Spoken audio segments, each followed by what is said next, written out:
তাহলে আপনি তরমুজ, তারপরে আনার বিচি সহ, কলা, যেই কলাতে বিচি থাকে, বাংলা কলা বা আইটা কলা বা জংলি কলা যাই বলেন, কলা, খেজুর খুবই উপকারী। খেজুর বাদাম ব্লেন্ড করবেন একসাথে, খেজুর আর বাদাম একসাথে ব্লেন্ড করে আপনি দুধের সাথে খাবেন, দুধ খুব উপকারী। ডিম, আপনি হাঁস, মুরগি, দেশি ফার্ম যেটাই পান, ডিমের কুসুম খাবেন, খুবই ইম্পর্টেন্ট।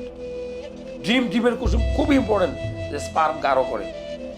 ম্যাকারোটস পাওয়া যায়, ম্যাকারোটস পাউডার। এরপরে গ্রামে কিছু খাবার পাওয়া যায়, যেমন আমরা বলি যে আপনি শিমুল গাছের বা তুলা গাছের মূল খাইতে পারেন। শিমুল গাছের বা তুলা গাছের মূল খুবই ইম্পর্টেন্ট, এখানে জিনসেং পাউডারের মতো থাকে।